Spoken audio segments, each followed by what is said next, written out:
The Boston Public Schools recently began their first year with all students learning online. That's supposed to change in weeks ahead in the transition to a hybrid model with most students returning to classrooms 2 days a week. That means one school system making two kinds of adjustments. To tell us what that means so far is Boston School Superintendent Dr. Brenda Cassellius. Thank you very much for being with us, Superintendent. Great to be with you, Chris. Superintendent, I start with, I think, maybe the attitude of people in the schools about the reopening this year. It somehow seems different from that sudden makeshift change that took place in March. Yeah, in March, I thought it was going to be the hardest decision to close schools, but reopening has been quite a challenge and complex, but everyone's really been coming together around our children and their families. And so I've been very pleased to see that. And the entire city really has been rallying for Boston Public Schools. Well, I got the sense, at least with the teachers, that they're more prepared going into this. It's almost like they're more focused on doing it well as opposed to having to just do it at all. Well, we had a lot of professional development over the summer, and then also we took the extra 10 days that the commissioner gave school districts some flexibility in order to give our teachers that time to get ready and to be prepared and to work together and share best practice, as well as to put the final touches on our school buildings and get them ready for our opening day, October 1, for our students that we think need a little bit more time. Well, starting with the challenges to remote learning, recent news reports that there were still some students who were waiting for Chromebooks, and maybe people still on a learning curve about how to open a Chromebook and plug into the proper platform. How is that going? So I would say the latter is probably the more troublesome spot for us, is the learning curve, right? So most students, because we let them keep their computers over the summer, have them that need them. Some students are being creative while we wait for the last 20,000 shipment to come in, but certainly not 20,000 students. We know that we've had pretty good attendance this week, so we know most of our students are able to sign on. Either they're sharing or have figured out how to do so on their phone. And so we are looking at how do we continue to work with our families and help them get engaged and help students be engaged as well in terms of interacting with their teachers in this new kind of normal that we have. What about the school buildings? There has been a lot of concern about the conditions and the air quality in the buildings, even predating the pandemic, but there have also been outlays on things like fans, window repairs, new air filters. How do you see that's coming out? Well, we've been doing all of that and really have had great support from the mayor and the city around the funding that's going to be needed to replace our windows, and repair them. So we have been repairing up to 7,000 windows as we've been going around in our phase 2 repair to ensure that we have proper airflow. We've been doing inspections. Those should be finalized by October 1 before we have our staff and students back into our school buildings. We have been doing walkthroughs with our teachers. We've been cleaning our bathrooms, replacing faucets, checking our water. A lot of preparation has gone into welcoming our students back next week. Well, it also occurs to me that there is going to be an adjustment for students because even if they're glad to be back in a school building, at least being able to see their classmates, they're going to have to do a lot of things differently, and they're going to need a lot of monitoring by teachers or other staff people at the schools. Are you ready for that? I think everybody's going to have to give a little bit more love because it's going to be very emotional to have our students back in person. And we still will have to socially distance 6 feet apart from them, and still everybody will be in their masks. And so that will feel very different. So we're finding new ways to show our happiness and our joy with one another. And this is true for our adults as well. So this pandemic has been really difficult on all of us, and it's cumulatively difficult as it goes on. And so being very mindful as we begin, but also then throughout the year, how we take care of one another and take care of our mental health and our well-being throughout this entire crisis that we're in right now. I know when it comes to air quality in the building, sometimes just opening a window, or at least intermittently, can do a lot of good. But as you get into the colder part of the year, will that be enough? Well, we will be running inspections when children are back in the buildings, and our staff are back there, so that we can make sure that we are accounting for the CO2 levels, which is what you want to account for, and how many windows have to be open to make sure that that's done appropriately. So we're accounting for that and going to be watching it as we go along, and making sure that every time we have a classroom open, that it is safe to have open, and make adjustments as we need to. I know you have plans for distancing and masks on school buses. What about later phases when you have older students who might be traveling on the MBTA? How do you control that?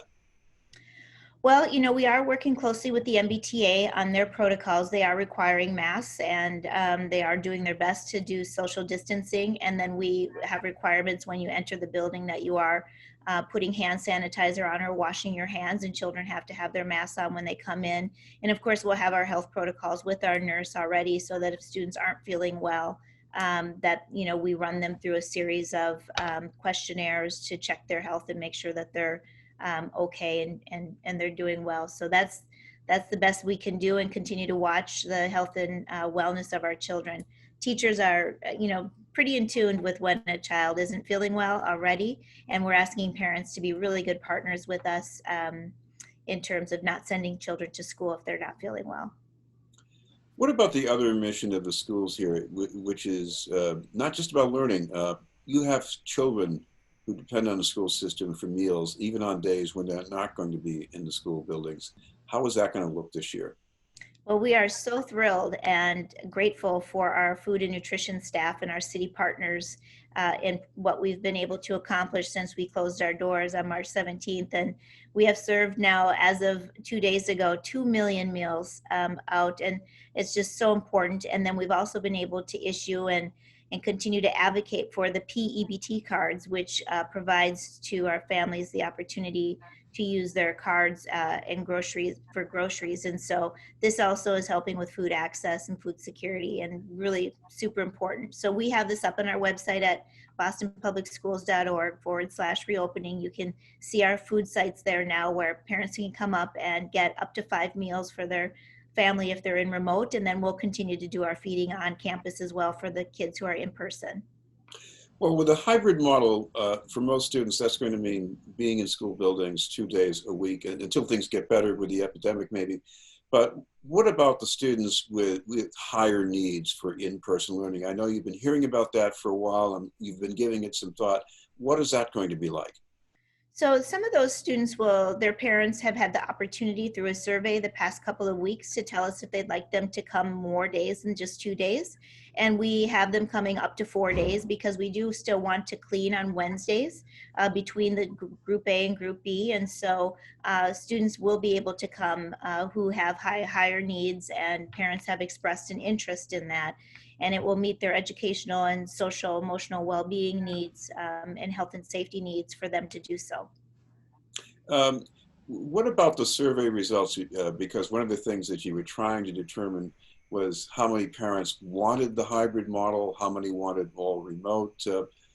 What are the results so far, and how many of the parents have responded? So we've had about over 70% of our parents respond, which is a really, really high response rate anytime we've given out a survey. And then the teachers have been connecting with them also one-to-one, now that they have their class lists, and have been doing so for the past couple of weeks. And we have also sent out confirmations to families. Of course, there's always some families who maybe we don't have their right telephone number or their right address. So we're running those to ground now, so that we can make sure that we reach every single one of our students that's on our rolls, and that they get what they need. So that's just critically important to us. Of course, the other thing that's going on with remote learning, because most students are still going to have to be doing this part of the time to the school year in all likelihood. You have parents dealing with language barriers. What about your plans to help those families? Couple of exciting things at the Boston Public Schools that we're doing. One, I want to thank our OEL team, which is our Office of English Language Learners. That team has translators who have just been working around the clock to get out our multilingual communications, because sometimes they come fast and furious now as we're really trying to reinvent the wheel. And I just can't thank that team enough for their incredible work with translations and the community engagement that we've been doing.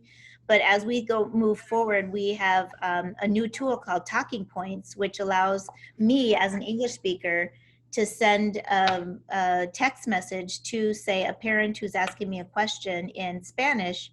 She reads it in Spanish, she sends it back to me, and she types it in Spanish and I read it in English. So that's going to be a fabulous new tool for us to be able to use in the Boston Public Schools, as well as being able to increase our opportunity with outreach through family liaisons who speak languages that are similar at the school site. And so those are a couple of new things that we're trying to be able to meet our multilingual students. And then our students will also have earphones for the first time with microphones. So we think that's also going to help. You know, one of the advantages of in-person learning is that when you are a student and your mind is wandering, you're starting to tune things out, there are people around you who can bring you back on track. When people are at home, that's harder to do. Do you have any advice, especially if the parents can't be there all the time? Well, the first thing I'd say to parents is set a strong routine. I think that's important. And then as parents, we got to stick to it. So that's really, really important. So set a routine and stick to it, have the schedule there. Then have a quiet space for students so that they're not distracted, the TV off, not in their bedroom, out where everybody's doing their daily activities. Many times there's other siblings in the home as well. And so making sure that they're separated so that they can be on the computer at the same time. Make sure that they're using their headphones. That way then they'll be more engaged with having their headphones on. So we'll be providing those to families who don't yet have them as well. So that's one way. And then I think giving them enough time and breaks and giving them some grace. You know, it can be frustrating. All the feelings are good and valid feelings. If they're angry, let them be angry. If they're sad, let them be sad and comfort them. So as parents, just really allowing all of the myriad of emotion to happen, both for yourself and for the child. And then everybody just being patient and flexible. I know there's probably a lot of direct communication built into this plan from individual schools to families, but if anybody does have any general questions they want to ask for help, is there some way they can do that? The very best place anytime for a family to get in contact is through their teacher. And so every single family should be able to do that through email. And it's very simple to get families set up to Gmail if they don't have it. Teachers can help do that. We're doing tech checkups with our families to make sure that they know how to get on the Gmail. And then to be able to communicate. And if somehow you're feeling stuck, the principal, and somehow if there's something to lift up to us here at central office at the district level, they can just call the district phone number and we'll answer that and try to help run to ground anything that they need help with. Well, thank you very much for helping and walking us through that. Thank you so much for having me on. Appreciate you. Okay, Boston School Superintendent Brenda Cassellius. We'll have more news in just a moment.